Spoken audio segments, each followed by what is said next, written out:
Welcome back to Stand in Your Power, folks. If you're new here, this is a safe place where we talk about truth, power, boundaries, and survival, especially in a world that keeps telling women to be polite, even when something feels wrong. Now, before we begin, do me a favor.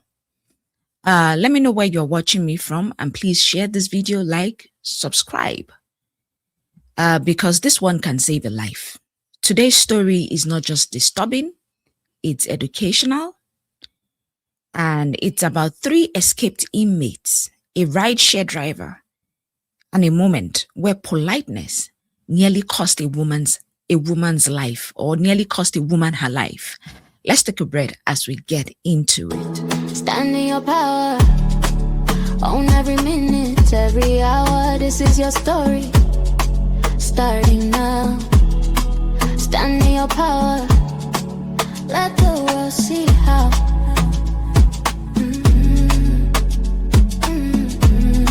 Stand in your power, yeah. Stand in your power now. Turn up your voice, your truth, your wow. Stand in your power. This is your channel now. Welcome back. On December 22nd, 2025, three inmates escaped from a county jail in Georgia. And these people were not petty offenders. It was not wrong place, wrong time, guys. No, these were men facing violent charges. Now, here's where the story turns chilling. One of the inmates' girlfriends ordered a rideshare. So when I'm talking about rideshare, I mean Lyft, Uber, and this inmate's girlfriend ordered a rideshare using Lyft, and it was her name on that ride. Okay? A woman was the Lyft driver. She pulls up, expecting to pick up one female passenger. Instead, three men walked towards her. Three men walked towards her car. Already, pause. I want to ask you a question. If you are the driver, what would you do at that moment? Would you cancel the Lyft, or would you allow them in anyway? Be honest. Okay? Most Lyft drivers they want to make money, right? So sometimes they will ignore some things. So what did she do? She let them in. Not because she was careless. She let them in because women are trained to give the benefit of the doubt. Minutes into that ride, everything changed. These people attacked her, they restrained her, they put a rope around her neck. And for hours, not minutes, hours, they forced this woman to drive across state lines. Hours. She's threatened with them ending her life, with rape, and with torture. Now she's forced also to give them her banking information, forced to pay for where they are going to be hiding. So this was not a robbery. This was a napping. And she survived, but she survived at a cost. Now let's talk. Because the red flag was obvious. What was the first red flag? The passenger did not match the profile. The number of people changed and the energy was off. If you are a Lyft driver or an Uber driver, whether you are a man or woman, you're watching me right now. When these three things happen, I have driven Lyft before, so I know what I'm talking about. When the passenger doesn't match the profile, when the number of people change and you feel in your gut that this is not right, you feel that the energy has changed, cancel the ride. But how many of us, especially women, have been taught, oh, stop assuming. You are assuming too much. Don't assume. Don't be rude. You are overreacting. Don't overreact. Let me say this slowly. Okay? Your intuition is not paranoia. It's a pattern recognition. Okay? So what happened next? These people took her into where they were going to be hiding out. And one of them began to drive her car up and down everywhere. And I guess she might have used the 911, or she might have told them she needs help or whatever. And the police was able to track the car, and they were able to, I think one of them took her car to buy something or whatever. It was driving her car. So they were able to track him down and they were able to catch him. I'm doing this video because your intuition, I just wanted to say it here. There are different scenarios where we need to listen to our intuition. Your intuition is not paranoia. It's a pattern recognition. Okay. Most women who survive dangerous situations, they say these things. They say, I felt that something was wrong. But society teaches you to silence that voice. Now, where does the power lie? The power lies in you listening to yourself the first time. In any situation. And I need you to understand, you don't need to be polite in every situation. Politeness is not a survival skill. Let's be real. Customer service culture will tell you, oh, you need to keep the rate high. Don't offend the customer. Be accommodating. However, predators depend on your hesitation. Predators, they depend on your being nice, on your being quiet, on your being unsure. Okay? And that is where you need to begin your work. Have you ever stayed in a situation just because you want to avoid drama? Type yes in the comment section. Okay? I'm doing this video to let you know that your life is worth more than a 5-star rating on any job. Your life is worth more than someone else's comfort. Your life is worth more than being seen as, oh, she's nice. Stop being nice. Okay?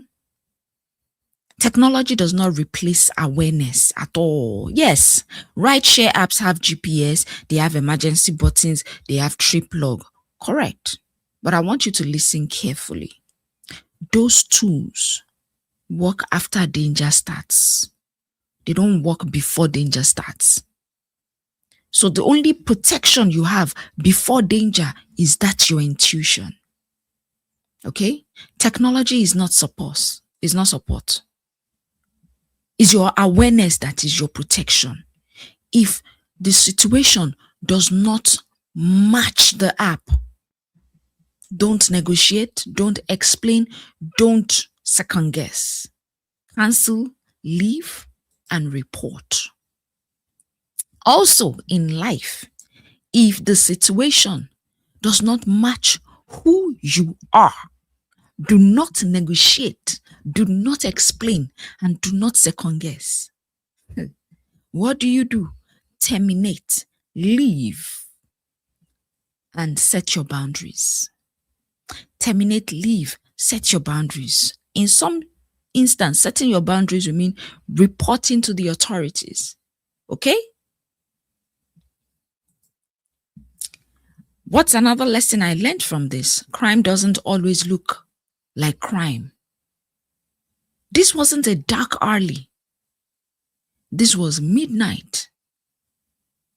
Sorry, I meant to say this wasn't midnight. It wasn't midnight in an abandoned area. This was a normal pickup, a familiar app, a working woman doing her job. But let me let you know that danger sometimes hides inside your routine.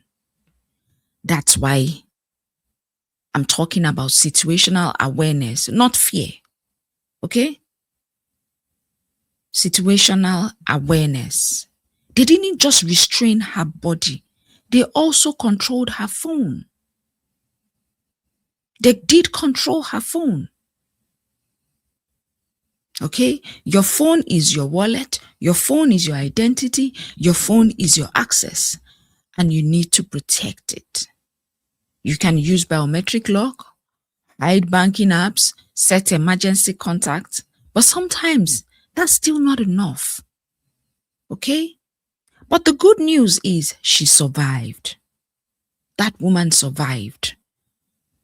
But then survival is not the same as being okay. All right? Trauma doesn't always disappear because the danger ended.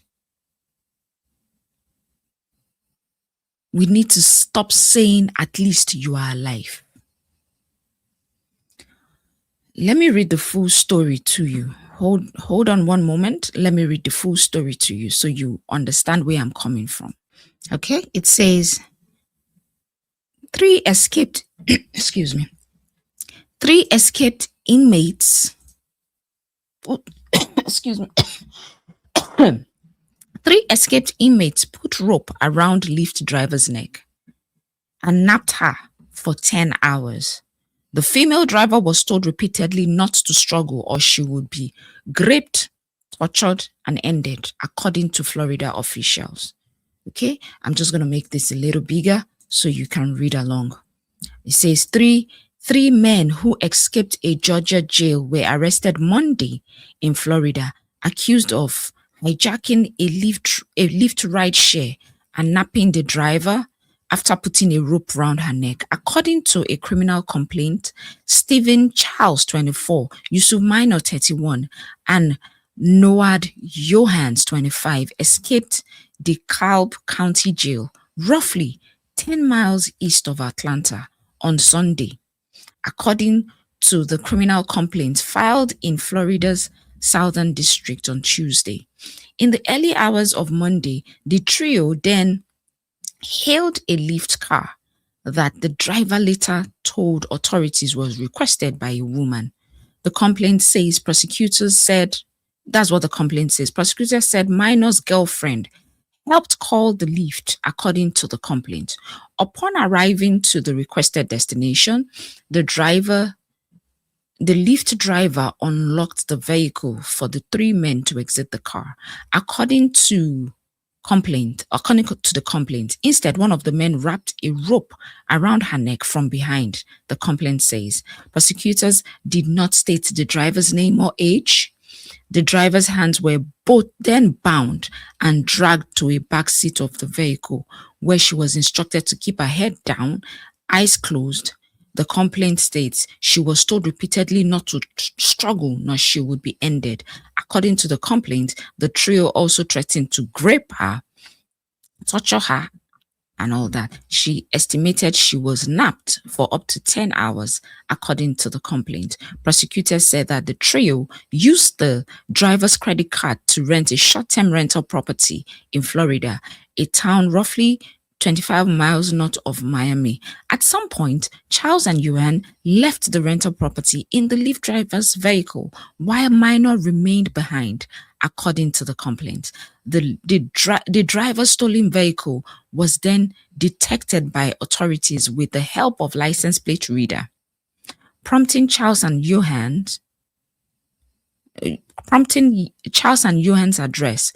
Minor was arrested shortly after at the short-term rental, where authorities recovered the victim. Prosecutors said the driver was checked by emergency medical services, but did not specify if she suffered any physical injuries. Minor and Johan were serving life sentences for M, according to online inmate records. It's crazy. A spokesperson for the Calb County Jail, Cynthia Williams, said that the incident continues to be investigated and declined to comment further. It is not clear if the three inmates have legal representation. A Lyft spokesperson said in an email that the company was concerned by this incident and relieved that the driver is safe. Our hearts are out with the driver and we have reached out to offer support, the spokesperson said. Lyft is working closely with law enforcement to assist in any way we can as the investigation continues. This is crazy. So I just wanted to give you full context to read it to you. And yeah, that was the full context of the whole thing. And summary is she survived. The woman survived. But again, like I said, survival is not the same as being okay. All right. So a lot of times we'll say, oh, at least you survived. No, we need to say you deserve healing, you deserve support, and what happened matters. Whatever happened to that woman should teach in each and every one of us that your instinct, you need to believe it.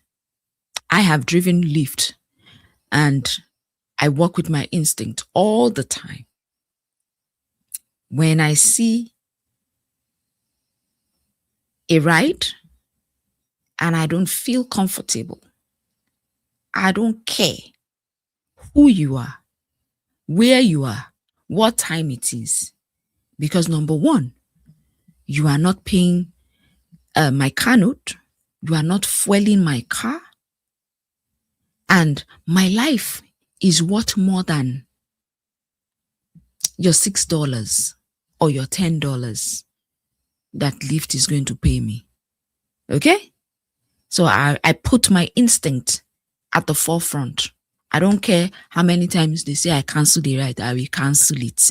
And sometimes, if you are a Lyft driver and you're watching me, if you leave your house and the energy feels off on the road while you are driving, you've not even picked anybody, the energy feels rough, and your instincts say you are supposed to be at home, just turn your car and go back to your house.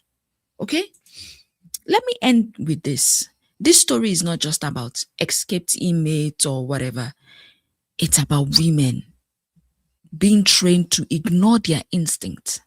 It's about workers being pressured to prioritize customer service over safety. It's about system failing everyday people. Now, standing in your power means this. You don't explain your boundaries.